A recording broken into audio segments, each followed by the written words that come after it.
اور اللہ نے ہمیں حکم دیا سید الانبیاء سے جب تک محبت نہیں ہوگی تو میں اپنی محبت کو بھی تسلیم نہیں کروں گا۔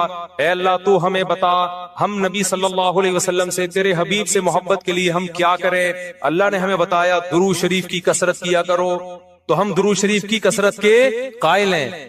ہم نبی سے پوچھتے ہیں کہ آپ اللہ کے سفیر ہیں، یا رسول اللہ ہم آپ پہ درود کیسے پڑھیں؟ ہمارے نبی نے وہ بھی ہمیں بتا دیا، فرمایا جب دور ہو تو اللہم صلی علی محمد یہ والے درود پڑھا کرو، فرشتے مجھ تک پہنچا دیں گے، اور جب میری قبر پہ آ کے پڑھا کرو تو الصلاۃ والسلام علیک یا رسول اللہ، میں ڈائریکٹ تمہارے درود کو سن لیتا ہوں۔ تو ہمارے پاس اس بارے میں بھی ہدایات کیا ہیں؟ واضح ہدایات ہیں۔ اور درود پڑھنے سے عقیدہ توحید مضبوط ہوتا ہے۔ کیوں؟ درود اصل میں دعا ہے اللہ سے، کس کے لیے؟ پیغمبر کے لیے۔ اس میں اور عقیدہ بنتا ہے کہ بھائی پیغمبر بھی اللہ کی رحمت کے محتاج ہے، تبھی تو ہمیں کہا جا رہا ہے پیغمبر کے لیے دعائیں مانگو۔ ہاں ہماری دعا کے محتاج نہیں ہے، اللہ نے تو ویسے بھی پیغمبر پہ رحم کرنا ہے، لیکن ہم انگلی کٹا کے اپنا نام شہیدوں میں لکھوا لیتے ہیں۔ تو ہمیں اللہ نے اپنے حبیب سے محبت کے اظہار کا یہ موقع دے دیا۔ ہم جب پیغمبر سے پوچھتے ہیں یا رسول اللہ، ہر عبادت کے لیے کوئی خاص وقت ہوتا ہے جس میں اس عبادت کی فضیلت بڑھ جاتی ہے۔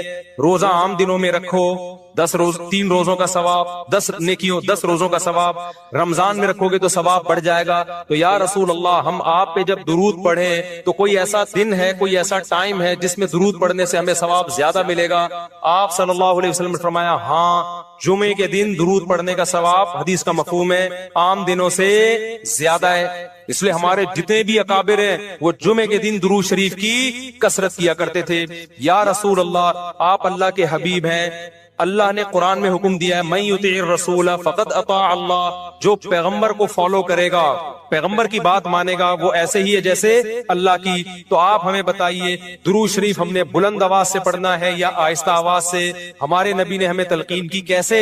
آہستہ آواز سے۔ یا رسول اللہ درود ہم نے انفرادی طور پہ پڑھنا ہے یا جتھے بنا کے پڑھنا ہے؟ آپ صلی اللہ علیہ وسلم نے فرمایا دیکھو آخر میں ایک جنتی فرقہ ہوگا، وہ ہوگا جس پر میں اور میرے صحابہ کا عمل۔ صحابہ نے جتھے بنا کے درود کی محفلیں نہیں لگائی ہیں، جس صحابی کو جہاں موقع ملا انہوں نے کثرت سے پیغمبر پر درود پڑھا۔ ہم نے اپنے اکابر کو دیکھا ہے، اپنے علماء کو دیکھا ہے، آج بھی بزرگان دین کو دیکھا ہے، کوئی مسجد کے اس کے کونے میں بیٹھ کے تسبیح ہاتھ میں لے کے درود شریف پڑھ رہا ہوگا، کوئی مسجد کے اس کونے میں بیٹھ کے میرے شیخ اور اپنے علماء مشائخ کو میں نے دیکھا ہے جب مسجد نبی میں جاتے ہیں 2-2 گھنٹے، 1-1 گھنٹے، 2.5-2.5 3-3 گھنٹے، عصر سے مغرب تک کا پورا ٹائم پیغمبر صلی اللہ علیہ وسلم کے روضہ رسول کے نبی کے روضے کے قریب سارا ٹائم درود شریف میں گزار دیتے ہیں۔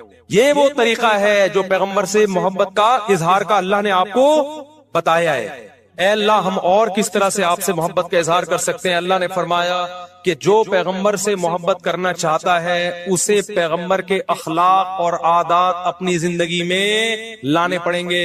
ہمارے پیغمبر صلی اللہ علیہ وسلم جب رات کو تہجد کے لیے اٹھتے تھے تو اس کا خیال کیا کرتے تھے کسی کی آنکھ نہ کھلے۔ جب رات کے وقت آپ گھر میں تشریف لاتے اتنا آہستہ آواز سے سلام کرتے کہ جو جاگ رہا ہے وہ جواب دے دے، جو سو رہا ہے اس کی آنکھ نہ کھلے۔ لیکن ہم پیغمبر سے محبت کا اظہار کیسے کرتے ہیں؟ موبائلوں کے سگنل کیا ہو گئے؟ بند۔ یہ محبت کا اظہار کا کیا ہے؟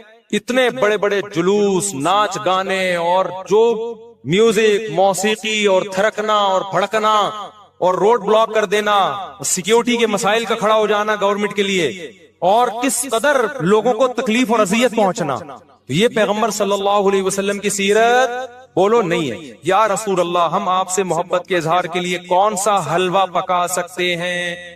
ہم نبی سے محبت، جب تک پیغمبر سے محبت نہ ہو ایمان قابل قبول نہیں ہے۔ لیکن محبت کا انداز وہ ہوگا جو اللہ کے رسول نے بتایا ہے۔ یا رسول اللہ ہم آپ کی یاد میں کون سا حلوہ پکائیں، کتنی بریانی کی دیگیں آپ کی یاد میں؟ نبی نے فرمایا جو مجھے یاد رکھنا چاہتا ہے وہ روزے رکھے، کیونکہ نبی صلی اللہ علیہ وسلم نے فرمایا، بخاری مسلم کی حدیث، بدترین برتن جو بھر جائے وہ انسان کا پیٹ ہے۔ یا رسول اللہ ہم کتنا کھائیں آپ کی یاد میں؟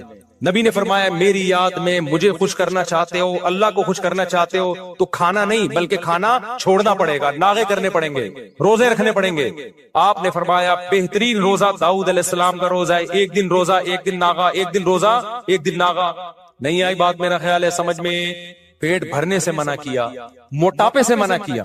نبی صلی اللہ علیہ وسلم نے فرمایا، بخاری کی حدیث، سب سے بہترین امت میری، پھر اس کے بعد خیر القرون قرنی ثم الذین یلونہم ثم الذین یلونہم، پھر آپ نے فرمایا اس امت میں برائی آئے گی۔ وہ برائی کیا ہوگی؟ زیادہ کھانا، جس کی وجہ سے موٹاپا پھیل جائے گا۔ بخاری مسلم کی حدیث ہے، کھانے سے پتلا ہوتا ہے، موٹا ہوتا ہے۔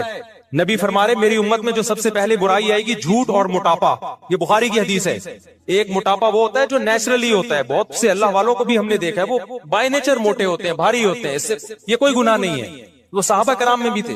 یہاں اس موٹاپے کی برائی بیان ہو رہی ہے جو حلوے مانڈے کھانے کی وجہ سے ہو، چاہے 11ویں شریف کے نام پہ کھاؤ، چاہے 12ویں شریف کے نام پہ نہ کھاؤ، جب کھاؤ گے اس سے خدا خوش نہیں ہوگا۔ کھانے سے پرہیز کرو گے تو خدا کیا ہوگا؟ خوش ہوگا۔ آپ کہتے ہو ہم کھلاتے ہیں، کھاتے بھی تو ہو، اور جن کو کھلا رہے ہو وہ کون سا وہ لوگ ہیں جن کو 2 وقت کا کھانا نہیں ملا؟ وہ 6 محفلوں کے کھانے 11ویں پھوڑ کے آئے ہوئے ہوتے ہیں آپ کے پاس۔ ہم فراق یار میں گھل گھل کے ہاتھی ہو گئے، اتنے گھلے رستم کے ساتھی ہو گئے۔ یار کا فراق، یار کی جدائی، اس میں گھل گھل کے عاشق موٹا ہوتا ہے کہ دبلا ہوتا ہے؟ بولو نا، دبلا ہوتا ہے۔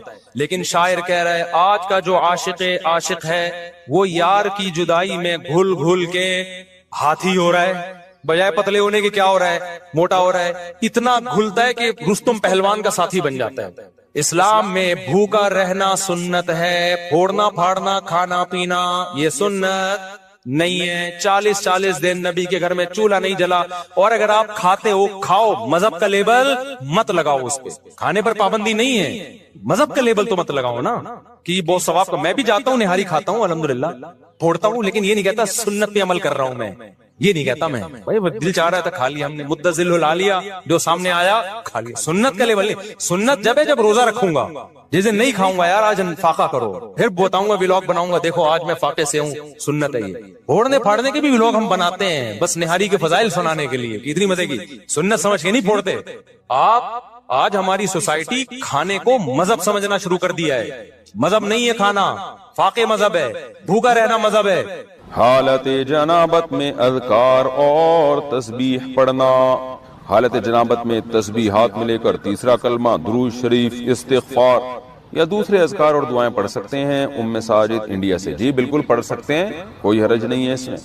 اور خاص طور پہ جو خواتین مینسز کی حالت میں ہوتی ہیں وہ تو بالکل ہی عبادت چھوڑ دیتی ہیں، یہ بھی صحیح نہیں ہے۔ بھائی نماز اور تلاوت نہیں کرنی، باقی عبادتیں تو کریں، تسبیحات پڑھیں، دعائیں مانگیں اللہ تعالیٰ سے۔ اچھا، ناپاکی میں قرآن کی آیت پڑھنا، یہ سوال پوچھا ہے، یہ پوچھنے والے نے نام ہی نہیں لکھا۔ کیا ناپاکی کی حالت میں قرآن کی آیت پڑھ کر دعا کر سکتے ہیں یا نہیں؟ نیز بغیر وضو کے قرآن کی آیت پڑھ سکتے ہیں یا نہیں؟ بغیر وضو کے تو بہرحال قرآن پڑھ سکتے ہیں، البتہ ناپاکی کی حالت میں قرآن کی تلاوت جائز نہیں ہے۔ البتہ قرآن کی وہ آیتیں جن میں دعا کا عنصر پایا جاتا ہے، دعا کے میننگ پائے جاتے ہیں، تو ان آیتوں کو ناپاکی کی حالت میں دعا کی نیت سے پڑھ سکتے ہیں، تلاوت کی نیت سے نہیں پڑھ سکتے۔ جیسے قرآن میں آتا ہے ربنا آتنا فی الدنیا حسنۃ وفی الآخرۃ حسنۃ وقنا عذاب النار، اب یہ دعا ہے لیکن قرآن کی آیت بھی ہے، تو آپ اسے آیت کی نیت سے نہ پڑھیں، ناپاکی کی حالت میں دعا کی نیت سے آپ پڑھ سکتے ہیں۔ اسی طرح آیت الکرسی ہے تو یہ قرآن کی آیت، لیکن اگر آپ ناپاکی کی حالت میں یعنی جنابت میں یا حیض و نفاس کی عورت اگر ہے تو حیض و نفاس کی حالت میں آیت الکرسی قرآن کی تلاوت کی نیت سے نہ پڑھے۔ ہاں وہ بطور دم کے، بطور رقیہ کے، بطور وظیفہ کے پڑھ سکتی ہے وہ۔ اسی طرح سورہ فلق، سورہ ناس ہے، آپ دم کرنے کے لیے تو پڑھ سکتے ہیں، تلاوت کی نیت سے نہیں پڑھ سکتے آپ۔ ناپاک بستر پر ناپاک کپڑوں میں تلاوت وغیرہ کا حکم، اگر بیڈ یا صوفہ وغیرہ ناپاک ہو جائے تو اس پر بیٹھ کر تلاوت کرنا، ذکر کرنا، یہ دینی بیان سننا جائز ہوگا یا نہیں؟ اس طرح ناپاک کپڑوں میں ان کاموں کا کیا حکم ہے؟ سلمان صاحب لاہور سے۔ دیکھیں یہ سارے کام جائز ہیں کیونکہ طہارت نماز کے لیے شرط ہے، نماز کے علاوہ عبادت کے لیے طہارت شرط نہیں ہے، لیکن یہ بہرحال ادب کے خلاف ضرور ہے کہ جگہ ناپاک ہے، آپ وہاں بیٹھ کے قرآن کی تلاوت کر رہے ہیں، ناپاک کپڑے پہن کے کر رہے ہیں، تو یہ بہرحال ادب کے خلاف ہے، اس لیے اس سے اجتناب کرنا چاہیے۔ اس سے تلاوت کی اہمیت بھی دل سے نکل سکتی ہے، اور ہاں بیان سن لیں، اگر اس کو فوری طور پر پاک کرنے میں کوئی تکلیف ہو رہی ہے تو بیان سننے میں کوئی حرج نہیں ہے، لیکن تلاوت کرنا ناپاک کپڑوں میں یہ بہتر نہیں ہے۔ ناپاکی کی حالت میں آیت کریمہ پڑھنے کا حکم۔ کیا آیت کریمہ کا ختم بغیر وضو کے ناپاکی میں کیا جا سکتا ہے؟ نیز کیا خواتین دوران حیض آیت کریمہ پڑھ سکتی ہیں؟ فاطمہ بیگم انڈیا سے۔ آیت کریمہ جب تلاوت پڑھی جاتی ہے نا بطور وظیفے یا دعا کے، تو اس میں قرآن کی نیت نہیں ہوتی، اور علماء نے یہ بات بیان کی ہے فقہا نے کتابوں میں کہ قرآن کی کسی آیت کو بطور وظیفے کے یا بطور دعا کے پڑھا جائے تو وہ قرآن پھر قرآن نہیں رہتا، بلکہ وہ محض ایک دعا بن جاتی ہے، لہذا وہ ناپاکی کی حالت میں بھی پڑھی جا سکتی ہے۔ لہذا آیت کریمہ آپ اگر وظیفے کے طور پہ دعا کے طور پہ پڑھ رہی ہیں تو یہ کام ناپاکی کی حالت میں بھی ہو سکتا ہے۔ اسی طرح آیت کریمہ کے علاوہ سورہ فاتحہ ہے، یا رات کو سوتے ہوئے جو دم کیا جاتا ہے اپنے اوپر سورہ فلق، سورہ ناس اور سورہ اخلاص کے ذریعے، تو یہ سب جائز ہے، اس میں ناپاکی کی حالت میں بھی کر سکتے ہیں، کیونکہ یہ قرآن کی تلاوت کی نیت سے نہیں ہوتا بلکہ یہ دم یا رقیہ کی نیت سے ہوتا ہے۔ قرآن پورا کرنے کے لیے حالت حیض میں قرآن پڑھ سکتے ہیں؟ میرا قرآن ختم ہونے میں 3 پارے رہ گئے ہیں، پیریڈ شروع ہو گئے ہیں۔ میں نے ایک کلپ میں سنا تھا کہ حیض کی حالت میں قرآن پڑھ سکتے ہیں اور تلاوت بھی سن سکتے ہیں، کیا یہ بات صحیح ہے؟ تلاوت سن تو سکتے ہیں، قرآن پڑھ نہیں سکتے۔ اس بارے میں میرا کلپ موجود ہے یوٹیوب پہ، محترمہ ڈاکٹر فرحت ہاشمی کا ایک ان کے حوالے سے ایک بات چلی تھی، اور جو ان کی اکیڈمی میں کام کرنے والی خواتین ہیں انہوں نے ایک فتوے کو وائرل کیا تھا جس میں یہ بتایا گیا تھا کہ حالت حیض میں بھی عورت قرآن کو ہاتھ لگا سکتی ہے۔ اس پر میں نے کلپ ریکارڈ کروایا تھا، تو میں محترمہ ڈاکٹر فرحت ہاشمی صاحبہ کا حوالے سے دے رہا ہوں کہ میرا نام لکھ کے نا جب یہ سرچ کریں گے تو اس پہ وہ کلپ آپ کے پاس آ جائے گا، تو اس میں پہلے پورا مدلل اس پر میرا بیان ہے دلائل کے ساتھ کہ حالت حیض میں عورت قرآن کو ہاتھ نہیں لگا سکتی۔ مقصد خدا نخواستہ ڈاکٹر فرحت ہاشمی صاحبہ پر تنقید کرنا نہیں ہے کہ علمی مسئلے میں ان سے اختلاف کرنا ہے، اور مجھے یہ یقینی بھی معلوم نہیں ہے کہ ڈاکٹر فرحت ہاشمی صاحبہ کی رائے کیا ہے اس بارے میں۔ کسی نے مجھے بتایا تھا کہ ان کی یہ رائے ہے اور وہ اس کو پروموٹ کرتی ہیں کہ حالت حیض میں عورت قرآن کو ہاتھ لگا سکتی ہے، تو اس پر میں نے دلائل سے ایک بات ریکارڈ کروائی تھی، وہ آپ سرچ کر لیں۔ قطع نظر اس سے کہ باقی ڈاکٹر فرحت ہاشمی ایسا کہتی بھی ہیں کہ نہیں کہتی، واللہ عالم۔ باقی ڈاکٹر فرحت ہاشمی صاحبہ کا جو ایک کام ہے ماشاءاللہ قرآن کی خدمت کے حوالے سے، اس کا میں بہرحال معترف ہوں۔ کراچی سے ایک خاتون نے سوال پوچھا ہے کہ ایام حیض میں غیر یقینی صورتحال ہو تو غسل کب کریں؟ حیض کے آخری دنوں میں جب ہمیں دن میں صرف یہ 1 یا 2 بار اسپاٹنگ ہوتی ہے، یقین نہیں ہوتا کہ اب خون آئے گا یا نہیں، تو ہمیں غسل کرنے کے لیے کتنا انتظار کرنا چاہیے؟ نیز اگر ہم نے انتظار کیا اور بلیڈنگ نہ ہوئی تو کیا ان نمازوں کی قضا کرنی ہوگی؟ یہ سوال اگرچہ حیا کے خلاف ہے لیکن بہت زیادہ پوچھا جاتا ہے اور خواتین بہت پریشان ہوتی ہیں۔ دیکھیے، جب کم سے کم حیض کی مدت 3 دن ہے، 3 دن کے بعد کسی خاتون کو جب حیض آنا رک جائے تو خواتین کو اپنی عادت کا علم ہوتا ہے، اگر غالب گمان ہو کہ اب دوبارہ بلڈ نہیں آئے گا، حتیٰ کہ اسپاٹنگ بھی نہیں ہوگی، غالب گمان قریب بیقین ہو، تو ان پر لازم ہے کہ وہ غسل کریں اور نماز شروع کر دیں۔ لیکن اس کے بعد اگر 10 دن کے اندر اندر دوبارہ ذرا سی بھی بلیڈنگ ہو گئی، ذرا سی بھی، تو اس کا مطلب یہ تھا کہ وہ جو نماز پڑھی تھی وہ ناپاکی کی حالت میں پڑھی تھی، لہذا وہ نمازیں لوٹانے کی تو ضرورت نہیں ہے کیونکہ وہ نماز ہوئی نہیں سرے سے، لیکن جیسے اسپاٹنگ ہو تو دوبارہ سے رک جائیں نماز پڑھنے سے، اور پھر جب غالب گمان ہو کہ اب دوبارہ بلیڈنگ نہیں ہوگی تو دوبارہ غسل کر کے نماز شروع کریں۔ تو یہ ہے، تو ان کا جو اصل سوال تھا کہ ہمیں غسل کے لیے کتنا انتظار کرنا پڑے گا، تو اپنا غالب گمان دیکھنا پڑے گا آپ کو۔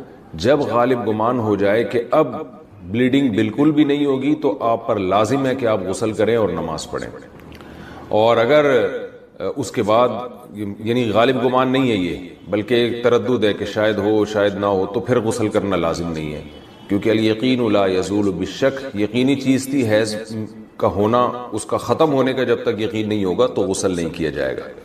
البتہ بعض دفعہ ایسے ہوتا ہے کسی خاتون کا خیال یہ ہوتا ہے کہ اب دوبارہ مجھے بلیڈنگ ہوگی، اور اس خیال سے انہوں نے غسل ہی نہیں کیا، تو پھر پتہ چلا کہ بلیڈنگ تو نہیں ہو رہی، تو پھر جو نماز قضا ہوئی ہے اس کی قضا بھی کرنی پڑے گی۔ خواتین کو اس کا بہت خیال کرنا چاہیے کہ جب ایام ہوں ان کے مینسز کے تو وہ نماز کی بہت زیادہ حفاظت کریں۔ قرآن مجید میں اللہ تعالیٰ کے ارشاد ہے حافظوا علی الصلوات، نمازوں کی حفاظت کرو، محافظت۔ تو محافظت اسی طرح سے ہوتی ہے، اس کا خیال کرنا پڑتا ہے۔ تو فجر کی نماز اکثر خواتین کی گول ہو جاتی ہے کیونکہ وہ سوتے ہوئے میں گزر رہی ہوتی ہے اور اس دوران بلیڈنگ بند ہو چکی ہوتی ہے. تو جب خواتین کو اندازہ ہو کہ ان کے ایام حیض پورے ہو گئے ہیں, جیسے کسی کو 4 دن آتا ہے, کسی کو 5 دن آتا ہے, ایک عادت ہوتی ہے ہر عورت کی, تو 4 دن جیسے آنے کی عادت ہے تو 4 دن کے بعد پھر ان پر لازم ہے کہ وہ صبح صادق کے وقت اٹھ کر دیکھیں کہ ہمیں بلیڈنگ آ رہی ہے یا بند ہو گئی ہے. ایسا نہ ہو کہ سوتے سوتے میں نماز ہی قضا ہو جائے. تو اگر بلیڈنگ بند ہو گئی ہے تو اس وقت غسل کر کے فجر پڑھیں. اور اگر بعض دفعہ یہ بھی ہوتا ہے کہ عشاء کی نماز بھی لازم ہو جاتی ہے, مثال کے طور پر صبح صادق کا وقت شروع ہو رہا ہے 5:30 پر, 5:30 بجے صبح, تو اب رات کو تو خاتون کا خیال یہ تھا کہ بلیڈنگ ہو رہی ہے اور آخری دن ہے ان کا ایام حیض کا, تو ان پر لازم تھا کہ وہ صبح صادق سے پہلے اٹھ کے دیکھیں کہ واقعی بند ہو چکی ہے یا نہیں. اگر بند ہو چکی ہے تو پھر یہ عشاء کی نماز بھی واجب ہے, عشاء کی نماز بھی پڑھنی پڑے گی آپ کو. تو بعض خواتین بالکل اس میں غفلت سے کام لیتی ہیں. میں یہ نہیں کہہ رہا کہ ابھی بلیڈنگ شروع ہوئی ہے تو رات کو دوبارہ ہر رات کو اٹھ کے دیکھنا شروع کریں کہ بلیڈنگ ہے یا نہیں ہے. تو جو عادت ہے وہ اس کو تو گزرنے دیں. 3 یا 4 دن کی کسی کو عادت ہے, کسی کو 5 دن کی عادت ہے, لیکن جس دن یہ احتمال شروع ہو جائے کہ اب بلیڈنگ رک سکتی ہے تو اس دن عشاء کی نماز اور فجر کی نماز میں خاص طور پر خیال کریں, کیونکہ یہ 2 نمازیں سوتے میں گزر جاتی ہیں. نماز کی ہر رکعت میں سورہ اخلاص پڑھنا. فرض نماز میں ہر رکعت میں سورہ اخلاص پڑھ سکتے ہیں. خلیفہ شاہ نیو یارک سے پڑھ سکتے ہیں, نماز ہو جائے گی. حدیث میں آتے ایک صحابی نماز میں بار بار سورہ اخلاص پڑھتے تھے. آپ نے ان کو بلا کے پوچھا, انہوں نے کہا مجھے اس سے محبت ہے, تو آپ نے ان کو جنت کی بشارت دی.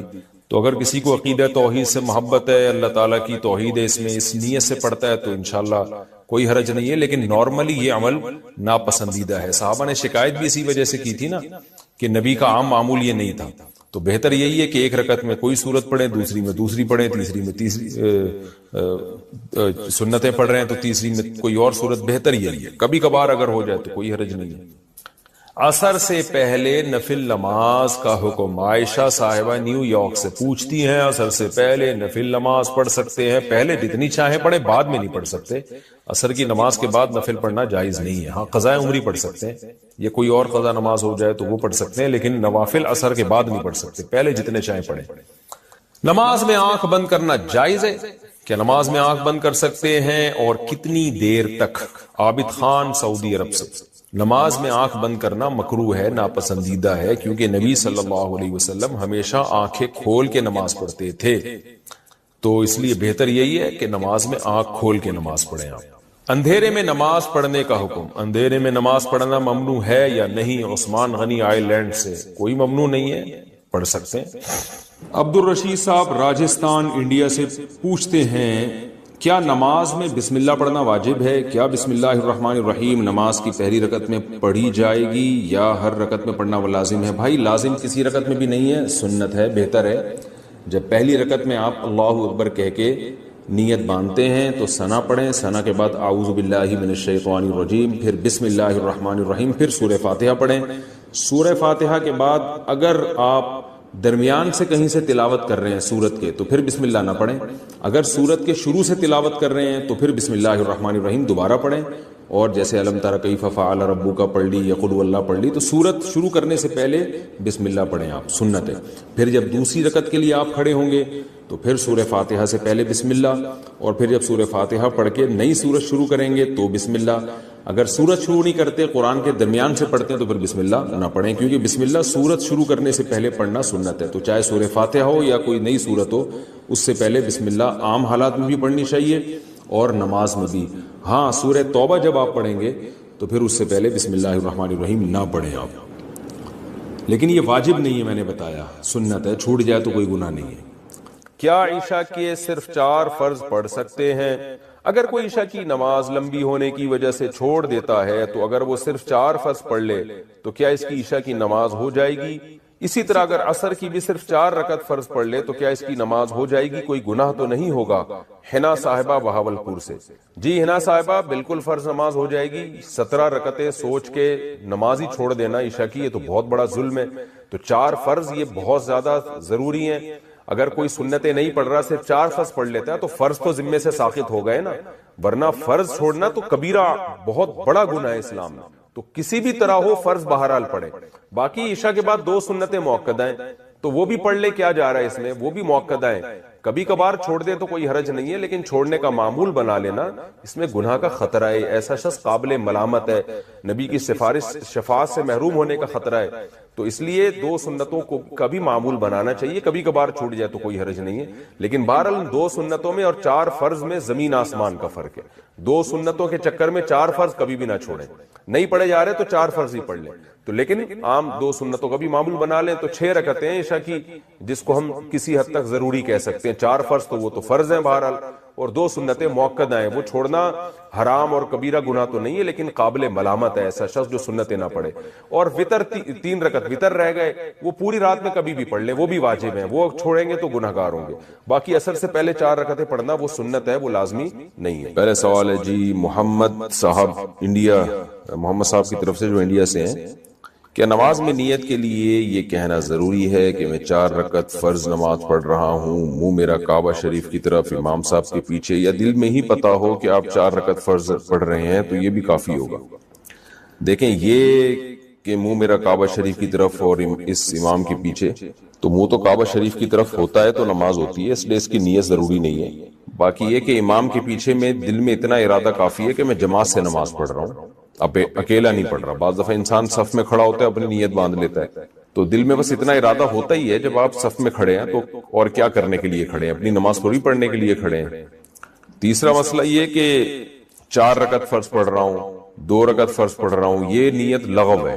آپ فجر کے 2 فرض پڑھ رہے ہیں اور آپ نیت یہ کریں میں 4 پڑھ رہا ہوں, تو بھی فجر کے 2 ہی ہوں گی, اس سے کوئی فرق نہیں پڑے گا, کیونکہ وہ اللہ کی طرف سے پہلے سے 2 رکعت متعین ہے. آپ کے 4 کہنے سے وہ فرق نہیں پڑے گا. ظہر میں آپ نے یہ نیت کر لی کہ میں ظہر کی 2 رکعت پڑھ رہا ہوں, تو بھی نماز آپ کی ہو جائے گی, کیونکہ ظہر کی 4 رکعت ہوتی ہیں, 2 ہوتی نہیں ہیں. سفر میں آپ نے 2 پڑھنی ہے, اگر آپ نے یہ نیت کر لی میں 4 پڑھ رہا ہوں تو بھی 2 ہی پڑھنی پڑیں گی اور نماز ہو جائے گی, کیونکہ سفر میں اللہ کی طرف سے 2 متعین ہے. تو صرف اتنی نیت کرنی ہے کہ ظہر ہے یا عصر ہے, کیونکہ ظہر میں آپ کے پاس یہ بھی آپشن تھا کہ آپ پچھلی کوئی قضا پڑھ لیں, یہ بھی آپشن تھا کہ سنت پڑھ لیں, یہ بھی آپشن تھا کہ فرض پڑھ لیں. تو یہ 3 آپشن تھے آپ کے پاس, تو ان میں سے ایک کو آپ نے خود متعین کرنا ہے کہ فرض پڑھ رہا ہوں یا سنتیں. نمبر 2, ظہر پڑھ رہا ہوں یا پچھلی کوئی قضا پڑھ رہا ہوں. تو جب آپ نے یہ نیت کر لی کہ نہیں جی ظہر ہے, تو 4 رکعتیں 2 رکعتیں یہ لغو کام ہو جائے گا, اس کی ضرورت نہیں ہے. بس اتنی نیت کہ ظہر ہے اور فرض ہے بس. یعنی فرض سے میری مراد کہ ظہر ہے, آج کی ظہر ہے, یہ بھی ضروری نہیں کہ فرض ہے, کیونکہ ظہر تو ہے ہی فرض, تو سنت نہیں ہے. سنتیں پڑھ رہے ہیں تو دل میں یہ نیت ہو کہ یہ ظہر میں سنت پڑھ رہا ہوں, میں فرض نہیں پڑھ رہا. تو بس اتنا, یہ اتنی کافی ہے. آج کل نیتوں میں بہت زیادہ غلو ہونے لگا ہے. نماز میں نیت ضروری ہے یا تکبیر کہنا کافی ہے؟ فرض نماز میں نیت کرنی ہوگی یا صرف اللہ اکبر بولنا ہوگا؟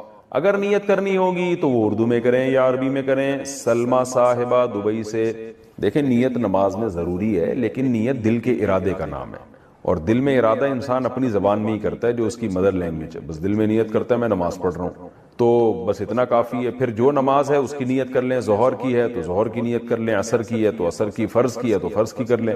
بس دل میں نیت کافی ہے, اس کا انگلش عربی اردو سے کوئی تعلق نہیں ہے. ہو جائے گا.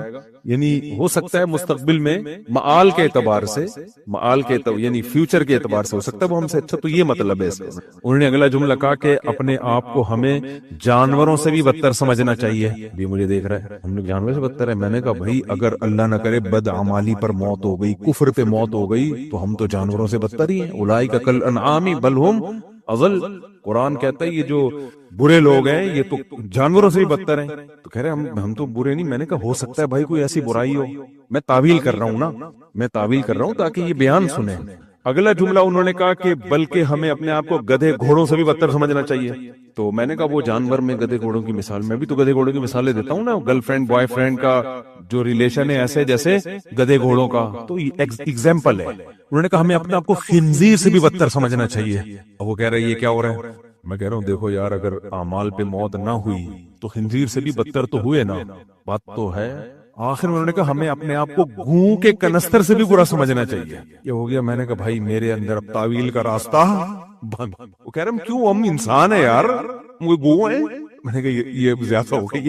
اب یہ میرے سے ہم ترکی کے میوزیم میں تھے ہم لوگ، میرے ساتھ ایک میرے دوست تھے، 2017-18 کی بات ہوگی، ترکی کے میوزیم میں ہمیں چیزیں وزٹ کروائی جا رہی تھی، یہ پتہ نہیں فلاں علیہ السلام کا، حضرت فلاں پیغمبر کا یہ فلاں ہے، حضرت علی کا یہ کرتا ہے، یہ حضرت سیدہ فاطمہ کا جبہ ہے، ہم نہیں ہے بھی کہ نہیں ہے، لیکن ہم نے کہا چلو یہ کہہ رہا ہے تو ہوگا، وہ ہمیں وزٹ کرانا نا، یہ فلاں ہے، یہ حضرت حسین کیا پتہ نہیں کیا ہے، تلوار ہے۔ ایک جگہ ہم گئے، ایک لاٹھی لٹکی ہوئی تھی، ہم نے کہا یہ کیا ہے؟ اب تک ہم تعویل کر رہے ہیں یار ہو سکتا ہے، ہو سکتا ہے۔ اس نے کہا یہ حضرت موسیٰ علیہ السلام کی لاٹھی۔ میں نے دوست سے کہا، میں نے کہا یہ زیادہ ہو، اس سے جو پرانی رپورٹیں تھی وہ بھی کیا ہو گئی، وہ بھی کینسل، کچھ بھی نہیں ہے، کچھ ہوگا، میں نہیں کہہ رہا ساری چیزیں غلط نہیں ہے، لیکن میں نے کہا یار موسیٰ علیہ السلام کی لاٹھی یار بس کر دو بھائی۔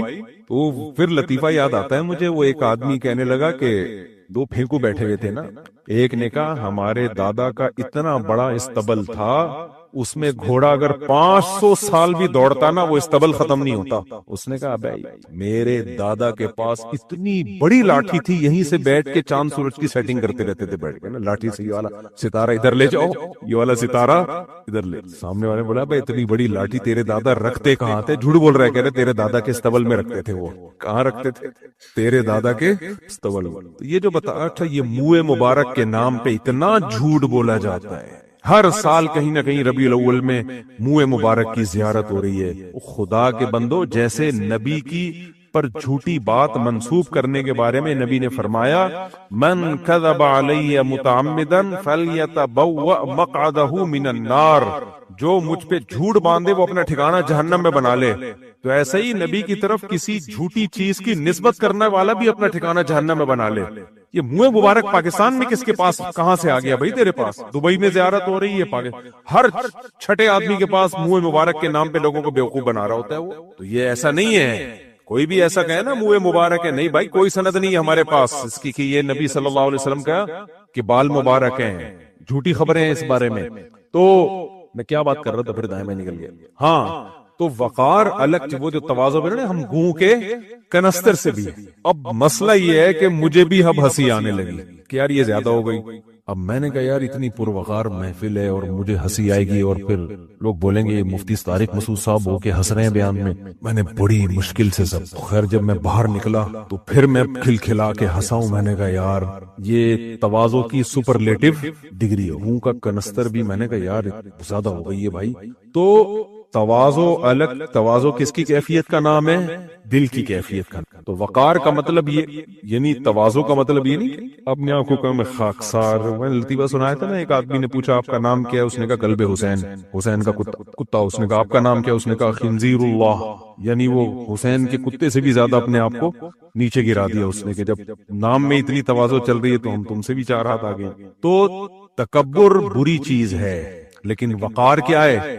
اچھی چیز۔ وقار کا مطلب آپ کے کپڑے استری ہوئے ہوئے ہوں۔ ہمارے شیخ حضرت مفتی رشید احمد صاحب بہت اللہ والے بزرگ تھے۔ دنیا کی محبت یقینی دعویٰ کسی کے بارے میں نہیں کرنا چاہیے، لیکن اگر میں حلف بھی اٹھا لوں نا کہ ان میں دنیا کی محبت نہیں تھی، نہ شہرت کی لالچ، نہ دولت کی لالچ، نہ تکبر، ظاہریت جو ہم جانتے ہیں، یقینی دعویٰ کسی کے بارے میں کرنے کی اجازت نہیں ہے، لیکن وقار اس قدر تھا۔ حضرت بغیر استری کے کپڑے کبھی نہیں پہنتے، حالانکہ مشہور کیا ہے؟ سادگی۔ اور حضرت کے ہاں جو امام ہوتا تھا نا، اس کو بھی یہ تھا کہ چنٹیں نہ پڑی ہوئی ہوں اور استری والے کپڑے ہوں، پورے سیدھے، سمجھ رہے؟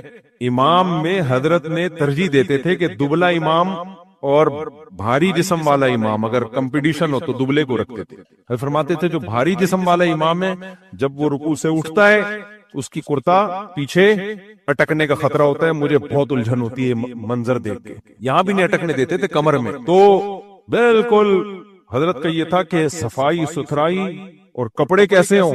سیدھے ہوں۔ وائٹ کپڑے پہنتے تھے اور کوئی کلر نہیں پہنتے تھے، نفاست تھی، یہ وقار تھا۔ پہن سکتے ہیں کوئی بھی کلر کے کپڑے پہن سکتے ہیں، ان کا یہ تھا وائٹ کپڑے۔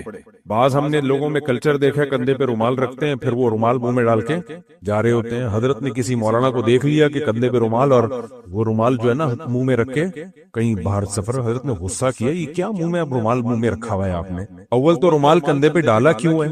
ضرورت کیا ہے اس کی؟ لیکن چلو بعض لوگوں کا کلچر ہوتا ہے وہ کندھے پہ رومال رکھتے ہیں، ان کا کلچر ہے۔ تو تبھی دیکھو دین جو ہے نا، دین یہ صرف کتابوں سے نہیں آتا. دین کو سمجھنے کے لیے اہل اللہ کی صحبت بہت ضروری ہے. صرف کتابی دین ہوگا نا تو تواضع پہ جب کوئی رسالہ پڑھے گا تو خاکسار بن جائے گا. صحیح ہے نا؟ کیا بن جائے گا؟ خاکسار. اور وہی گوں کا کنستر، اور میں گھٹیا انسان، میں بہت ذلیل، میں یہ میں فلانا، اور عجیب سا بن جائے گا وہ.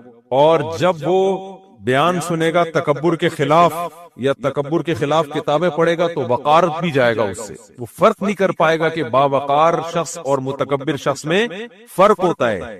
سادگی پہ جب بیان سنے گا تو ناڑا لٹک رہا ہوگا اس کو سمجھے گا حضرت جی کیا ہیں، سادہ ہیں، کیونکہ ناڑا ان کا ہر وقت میرا تو نہیں لٹک رہا بھائی کہیں. تو بعض لوگ ہوتے ہیں ناڑے لٹک رہے ہوتے ہیں کہیں اول جلول سے، عجیب، ایک پائنچا گھٹنے تک، دوسرا پائنچا نیچے تک. حضرت جی کہیں جی سادہ بہت ہے. سادہ نہیں ہے حضرت، وہ ایٹیٹیوڈ نہیں ہے. سمجھ رہے ہیں؟ حضرت کو تھوڑا سا سیٹنگ پہ لانے کی ضرورت ہے. پھر یہ جو ہر چیز میں اول جلول ہی ہوں گے، پھر یہ ہر چیز میں اول جلول ہوں گے.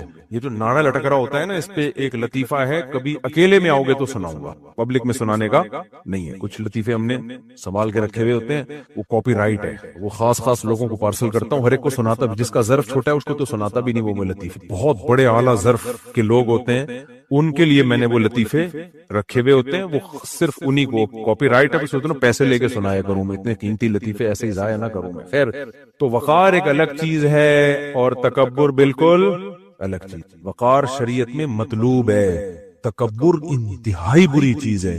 تکبر نام ہے دل کی کیفیت. تو ہم تکبر بطر الحق، حق کا انکار. کوئی غریب آیا آپ کے پاس، وہ چونکہ وہ چھوٹا ہے، وہ اپنا حق مانگ رہا ہے، ادھر دھونس جما رہے ہو آپ. اکثر تکبر کا اندازہ ہو جائے گا میاں بیوی کے جھگڑوں میں. بیوی کا خاندان غریب ہے، اپنے حق کے لیے لڑ نہیں سکتی، تو کیسے دبائے گا میاں اس کو؟ اس کے حقوق نہیں دے گا، بات بات پہ مارے گا، ڈانٹے گا، گالیاں دے گا. کیوں؟ اس کے حقوق کے لیے لڑنے والا کوئی بھی نہیں ہے. یہ کیا ہے؟ کبر. آپ اپنی اوقات بھول رہے ہو.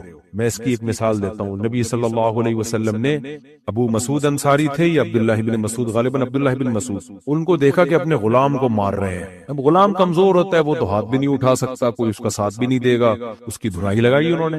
نبی صلی اللہ علیہ وسلم نے دیکھ لیا، آپ نے فرمایا اللہ اقدر علیک منک علیہ. اے ابن مسعود، تم جو اس غلام کو مار رہے ہو نا، تو جتنی تمہیں اس کے اوپر قدرت ہے سزا دینے کی، اللہ کو تم پہ اس سے بھی زیادہ قدرت ہے تمہیں سزا دینے کی. عبداللہ بن مسعود ایک دم خوفزدہ ہو گئے اور فوراً کہا ہوا عتق لوجہ اللہ، یا رسول اللہ یہ اللہ کے لیے آزاد. غلام آزاد کرنے کا مطلب پتہ ہے کیا ہے؟ اس زمانے میں کسی کے پاس 0 میٹر لینڈ کروزر ہو کروڑوں روپے کی، اور وہ اٹھا کے کسی کو گفٹ کر دے، یہ مطلب ہوتا تھا غلام آزاد کرنے کا. غلام سے زیادہ قیمتی چیز اس زمانے میں کوئی بھی نہیں تھی، کیونکہ انسان ہے جو آپ کو اس پر ملکیت ہے، 100% آپ کے کنٹرول میں ہے. غلام جو کمائے گا وہ مولا کا ہوگا. سمجھ رہے؟ غلام کا جو تصور ہے نا، جو کچھ کمائے گا تو وہ مالک اس کا کون ہے؟ اس کا مالک وہ ہے جو غلام کا مالک ہے. اس کی گردن جکڑی ہوئی ہے غلامی کے توق میں، اس کی اپنی کوئی حیثیت نہیں ہے. مالک کے ذمہ صرف یہ ہے کہ اس کے کھانے پینے کا انتظام کرے، سارے کام وہ کرے گا بغیر تنخواہ کے. یہ مطلب تھا غلام کا.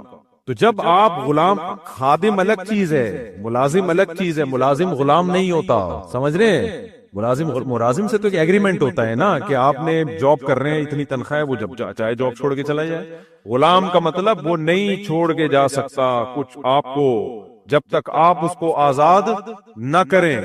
کروڑوں روپے کی ملکیت ہے وہ.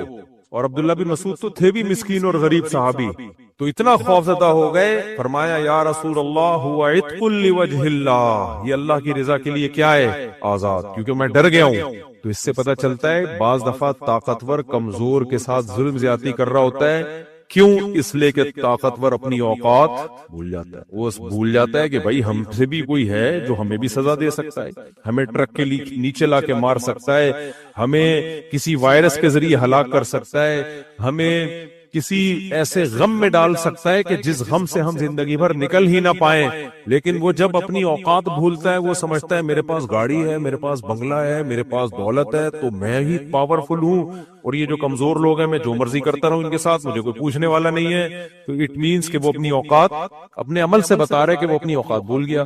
تو اللہ نے ان آیتوں میں اس کو اوقات یاد دلائی ہے کہ ایک اوقات تو سب میں کامن ہے، وہ یہ کہ غلیظ پانی سے بنایا، تو غلیظ پانی پہ تکبر بالکل بھی جچتا نہیں ہے. تو میں بزرگ کا بتا رہا تھا نا، انہوں نے بزرگ نے اس بادشاہ سے کہا کہ آپ کا ماضی یہ تھا کہ غلیظ پانی سے بنے، حال یہ ہے کہ پیٹ میں گند لے کے گھوم رہے ہو، اور مستقبل کیا ہے، ادھر جان نکلی فوراً باڈی میں اسمیل آنا. کتنے بڑے حضرت جی ہوں، کتنا بڑا آفیسر ہو، صدر ہو، وزیر اعظم ہو، فوراً لاش پہ کیڑے آنا شروع ہوتے ہیں. کتنی غلیظ گندی اسمیل. میت کو کون ورنہ گھر سے نکالتا بھائی؟ باپ اور ماں کے جنازے کون قبر میں ڈال کے آتا؟ محبت نہیں ہے کیا؟ ڈالتے، لیکن کیوں ڈال دیتے ہیں قبر میں؟ بھائی کیڑے پڑنے سے پہلے ڈال دو ان کو. اتنی بدبو ہوتی ہے نا لاش میں، اتنی غلاظت، آنکھیں پھولنا شروع ہوتی ہیں، سر پھولنا شروع ہوتا ہے، اتنی اسمیل ہوتی ہے. یہ ہمارا فیوچر ہے. تو اس کے بعد کوئی میں یہ پاگل پنے والی باتیں ہیں بھائی، پاگل پنے والی باتیں. تو تکبر کا کیسے پتا چلتا ہے؟ تکبر کیسے پتا چلتا ہے؟ کمزور کے ساتھ آپ کیا کرنا شروع کر دو؟ زیادتی. ہمارے ایک ریلیٹیو ہیں، اللہ ان کی عمر میں برکت دے، وہ آفیسر تھے، بڑے آفیسر تھے، وہ ابھی تو ریٹائر ہو گئے. تو انہوں نے ہمیشہ ان کا پھڈا ہوتا تھا اپنے بڑوں سے، یعنی جو اپنے سے بڑے آفیسر ہیں. ہم بھی دیکھتے تھے یہ. وہ کہتے تھے یار میں ہمیشہ اپنے سے بڑے سے لڑتا ہوں، اپنے ماتحتوں سے نہیں لڑتا. ایک تو بڑا وہ ہوتا ہے جو آپ کا امیر ہے، اس کی تو شریعت نے حکم دیا ہے، رسپیکٹ کیا ہے، اس سے پھڈا نہ کیا ہے. جو بھی کمپنی میں آپ کا باس ہے بلا وجہ نہ لڑیں اس سے. فوج میں کوئی کسی کا آفیسر ہے یا پولیس میں، وہ تو رسپیکٹ دینے کا شریعت میں حکم ہے، آپ اس کو عزت دیں. ایک بڑے کا مطلب یہ ہوتا ہے کہ کوئی ظلم کر رہا ہے، زیادتی کر رہا ہے، اور آپ اس کا ہاتھ نہیں روک رہے، لیکن وہی کام جب کوئی چھوٹا کرتا ہے تو رکھ کے 6 چماٹ لگا دیتے ہو آپ، حالانکہ وہ چھوٹا آپ کے مکمل کنٹرول میں ہے. اس کو آپ دوسرے طریقے سے بھی سمجھا سکتے ہو. کہتے ہیں نا مرغی کو توپ سے اڑانا، سنا ہوگا نا آپ نے. وہ چھوٹا ہے، آپ اس کو آرام سے سمجھا دو گے، وہ آپ کے کنٹرول میں ہے، آپ اس کو تھوڑی سی پنشمنٹ سے بھی بات حل. لیکن اس پر تو ایسا غصہ. یہ مقولہ بھی آپ نے سنا ہوگا کہ یہ آدمی گھر میں شیر ہے اور گھر کے باہر بلی ہے. کیوں؟ گھر میں بیوی بچوں پہ اتنا روب جماتا ہے، ہر وقت بیوی بچے ڈرتے ہیں جیسے گھر میں جب یہ آیا تو وہ چنگیز خان نے بغداد پہ دوبارہ سے حملہ کر دیا. یہ حالت ہوتی ہے. باہر کیا ہوں گے؟ بھیگی بلی. یہ وہ لوگ ہیں جن کو اپنے سے طاقتور پہ کبھی غصہ ہی نہیں آتا. ہمیشہ غصہ کس پہ آتا ہے؟ اپنے سے کمزور پہ. یہ ایک واضح علامت ہے کہ اس میں کیا ہے؟ تکبر. یہ واضح علامت ہے. علامتوں سے پتہ چلتا ہے نا بھائی. ڈاکٹر لوگ کہتے، ڈاکٹروں کے بھی there are 2 types of doctors.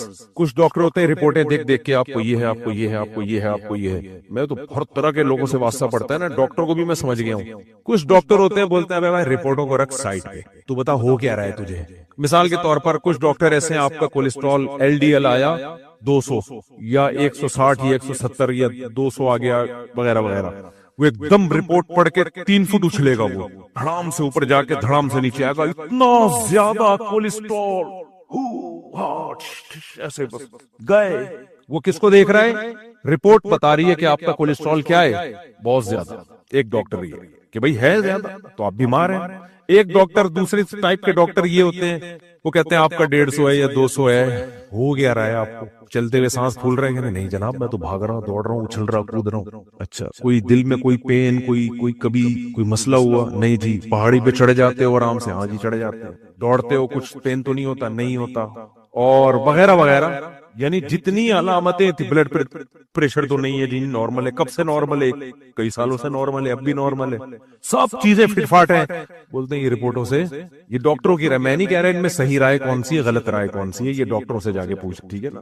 تو وہ کہتے ہیں کہ یہ ہونے دو، اس کی ٹینشن بولو مت لو جب کچھ بھی نہیں ہو رہا.